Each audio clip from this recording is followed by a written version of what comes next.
Ola divas, este pasado agosto tive a oportunidade de vivir unha experiencia que cambiou a miña forma de ver a lingua portuguesa para sempre. Este verán tiña unha semana libre e por casualidade atopei o Oporto. E que é o Oporto? Estaredes a preguntar. Pois son cursos de portugués que se realizan na cidade do Porto. Cunha semana de duración onde poderás mergullarte na lingua portuguesa a través de aulas pola mañá e actividades relacionadas coa lusofonía polas tardes. Eu estive cursando no nivel B1, aínda que hai 4 niveles a escoller, incluindo o aporto nocturno, onde non hai aulas pola mañán e únicamente hai actividades pola tarde e a noite, para xente un pouco máis experimentada. Mas bon, suficiente información informativa. Hoxe vou estar contándovos a través dun formato medio videoblog como foi a miña experiencia nestes cursos. E estes cursos están homologados pola Xunta, así que se eres funcionaria ou futuro funcionario, isto dá puntos para as opos. Bon, o curso comezaba na segunda-feira e eu personalmente xa empecé un pouco desubicado. Saín de Vigo ás 7 da mañá para chegar a eso das 9, que era cando comezaban as aulas. Cal foi a miña sorpresa cando pasando a fronteira no meu telemóvil volvía a poñer que eran as 6 da mañá. Mas bon, non pasa nada porque eu sempre teño a filosofía de que hai que chegar antes aos sitios, así que cheguei cunha horiña de antelación, por se as caso. Nas aulas entregáronos esta maravilla de material didáctico da Través Editora, que estuvemos empregando toda a semana como manual de consulta. Comezamos tamén organizando os grupos para as actividades de toda a semana e tamén as aulas coa nosa profesora a Inés, así que todo maravilloso, todo ótimo. Pola tarde, tras o almorzo, fomos a Unicepe, Cooperativa Libreira de Estudantes do Porto, onde, ademais de deleitarnos coa súa biblioteca, podemos degustar un viño do Porto. No meu caso, 2. Em novembro de 63, pronto, vamos fazer 60 anos. Pelos 50 anos a Câmara do Porto. Acto seguido, comezamos unha ruta guiada por todo o centro histórico do Porto. Tamén teño que decir que lle chegou ben de andar.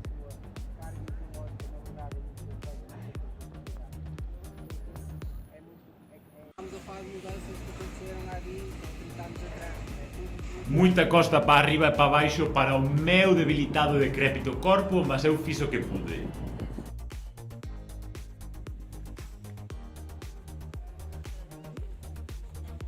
E o día rematámolo seando unhas delicias típicas portuguesas. Uns pastéis de bacallau, unhas petiniscas... Bom, basicamente todos os xeitos nos que podes fritir bacallau. Recordar que a cociña portuguesa ten moito máis que ofrecer que bacallau frito, non se ofender, tamén fan empanadillas de carne. A terça-feira era o meu día libre para facer o que quiser pola tarde. Ola divas, este é o primeiro día que vou ao curso de Aporto? No, é o segundo día, onde non me acordo de gravalo, sabes por qué? Porque non son blogger, así que, ola, está puto chovendo? Sí, é verán, pois nada, xa vos contarei, que tal, oxe, a ver se prendo algo ou non. Curso Aporto cancelado, veremos. Pola mañá tivemos outra vez aulas onde estivemos aprendendo moito vocabulario e moitas dicas que eu, como bon analfabeto, non coñecía. E afortunadamente pola tarde andaban por ali a Fátima, o Nardo e a Lidia para amenizarme a tarde. Andivemos a dar unha volta, a facer un pouco de turismo pela cidade e a mirar por aí un breaking dance. Moito fixe, moito peixe.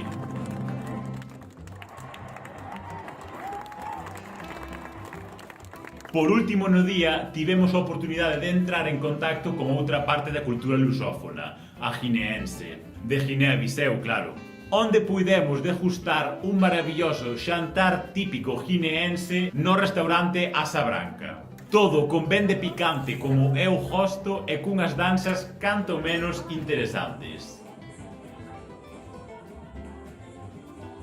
Tras o xantar, acerqueime á zona de pubs do Porto para ver que ofrecía a súa exea nocturna. E bon, desafortunadamente, a gran parte era reggaetón en español. Mas atopei unha delicia nas rúas portenses. Está bom o cachorro, Mário. Eu acho ótimo este cachorro, está muito bom. Eu não provei cachorro mais bom na minha vida.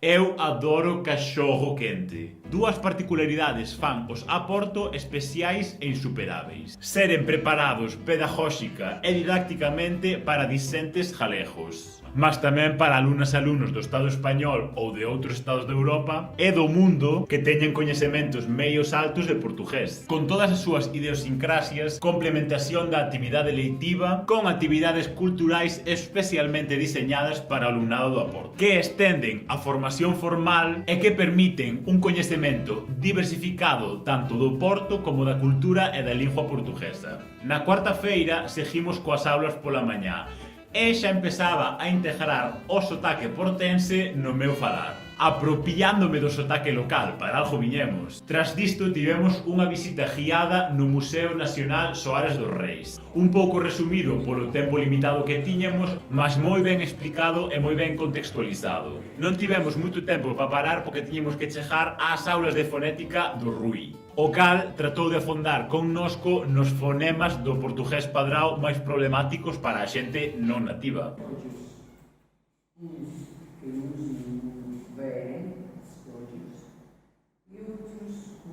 Por último, nesta cuarta pude combinar co Joel Ferreira. O teu nome é Joel? Sim. Joel. Joel. Sabe a portuguesa. Joel Ferreira. Un rapaz da cidade de Lousada, profesor de portugués, que a través da súa conta de Instagram Portugués Europeu tamén dá dicas e contido para a aprendizaxe da lingua.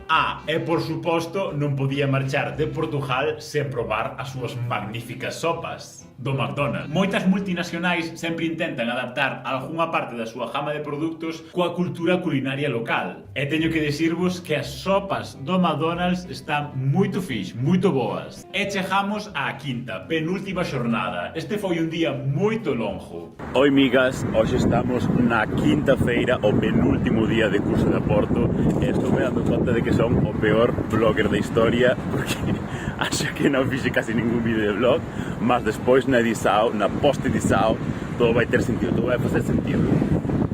Comezamos coas aulas pola mañá, seguindo profundizando no noso coñecemento e vendo varios falsos amigos que poden confundir aos galegos.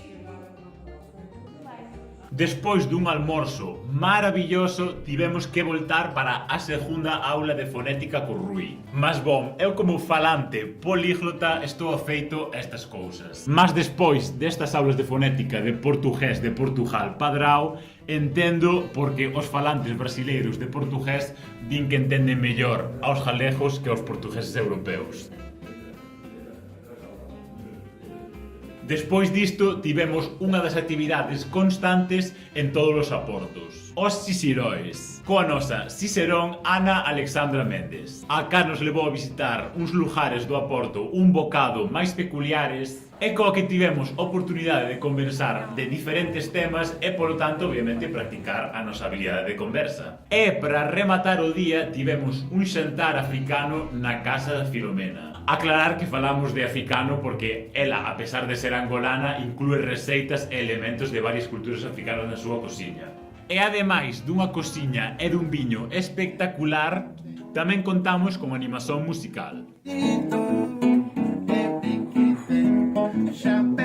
Despois disto fomos tomar 4 cacharros para coñecer a esea máis LGBT amigável do Porto, visitando o Café Lusitano e rematando a noite no Invictus.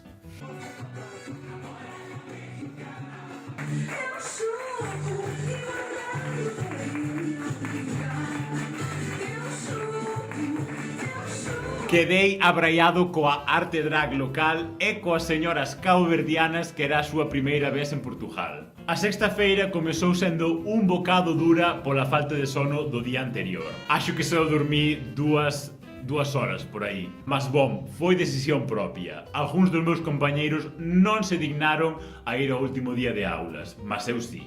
Nas aulas fixemos algunha actividade un pouco máis amenas dado o cansanzo acumulado durante os días. Teño un macaco dentro dun saco. Não se que lhe faga, não se que lhe diga. Dão-lhe um pau, diz que é mau. Deu-lhe um osso, diz que é o braço. Dou-lhe um chouriço, isso. Yeah. E a xornada rematou cun picnic nos xardíns do Palacio de Cristal e, obviamente, cunha prenda para as nosas maravillosas profesoras. Gostamos e disfrutamos moito desta semana e eu acho que falo por toda a turma de que ficamos con ganas de repetir, de volver a viver esta experiencia. Muito obrigado.